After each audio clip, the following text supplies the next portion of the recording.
The mouse was here. I saw him. Popped out. Oh, there he is. There he is. Did you see him? Went down here.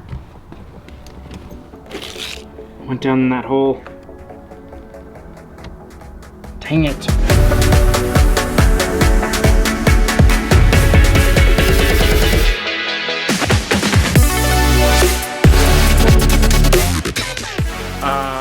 Yeah, so here we go.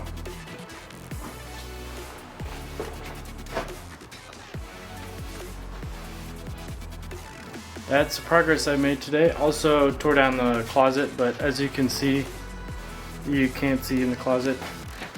So yeah, it's not quite a full day at work. Oh, there we go, I'm in the shadow.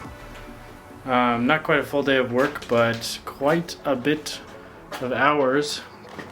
This wall over here is the exterior wall, and it looks like, I have discovered that it looks like potentially it was a porch or a shed, and then they just poured a slab and decided, hey, we'll put a roof on it. Now it's part of our house. So that's kind of weird. Don't know what I'm gonna do with that yet. It is grandfathered in for building code, but it's not in the best shape, so I'm wondering if I should, oh sorry, really dark, so I'm wondering if I should actually think about redoing that wall completely. Worst case scenario, tearing down this whole bedroom, because it is off the back of the house, and then rebuilding it completely. I'm not going to do that unless I have to. The foundation, or at least the slab, is really good. The rafters need probably replacing. They did some weird stuff. I'm going to do a re-roof, but I mean, it's been here for,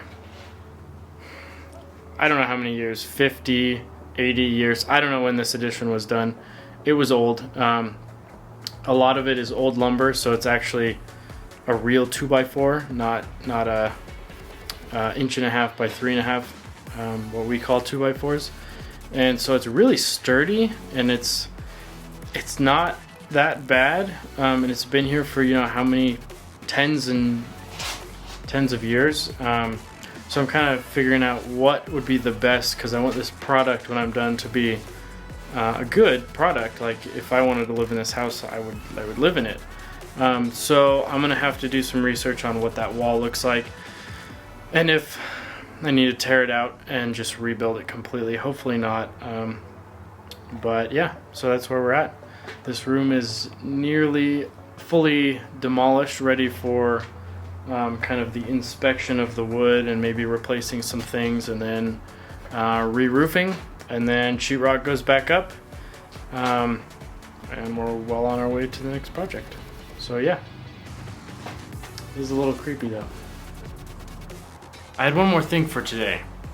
So when I do these kind of projects where I'm you know, demoing or working on cars or something like that, and it doesn't take a whole lot of mental capacity, I like to listen to an audiobook. So today I listened to The Five Dysfunctions of a Team by Patrick Lencioni. Yeah, I know I have videos on YouTube, but Audible does not sponsor me. That'd be awesome though, maybe in like 6 years. But yeah, this book is really an awesome book. And here I'm talking to you about a book about team building, and I'm completely filthy. That makes no sense. But this book, it portrays a story of an executive team and what the 5 dysfunctions are. It's not as cliche as it sounds. Although one of the dysfunctions is trust, and teams of people not trusting each other, and that being the root of a lot of the problems in a team. And I just wanted to say, I can definitely see that. You know, you think of a team that you've been on, and if it hasn't gone well, have they trusted each other? Probably not. I would be surprised if it was a trustworthy team that was dysfunctional. And so a lot of this distrust comes from the priority level of each individual.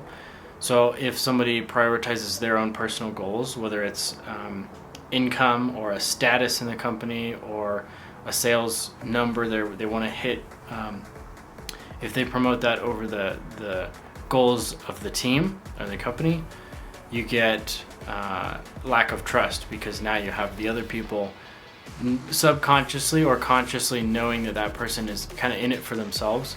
So now there's no trust, and there might be this fake trust in the normal definition of you trust someone so you know what they're going to do. You can predict their movements, their decisions. That is not trust, that's just a prediction. You can say I trust somebody with my car, but if that's just a prediction that, you know, I've loaned them my car multiple other times, it always comes back good, they've never crashed, that's just a prediction that your car will be safe. It's not a guarantee. Maybe you don't actually trust that person as a person to make bad decisions or good decisions. So I think that's kind of a cool topic to think about.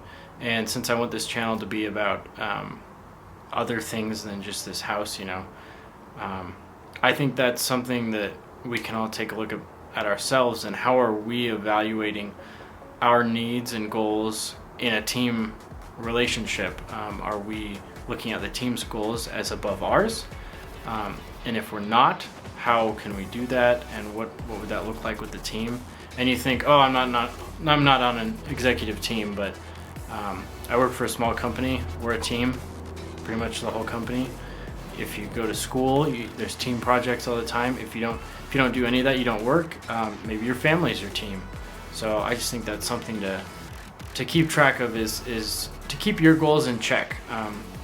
Your goal might be really important to you, but if it's not important to the team and it actually is detrimental to the team, then the team will fail, and therefore your goals may not be met either.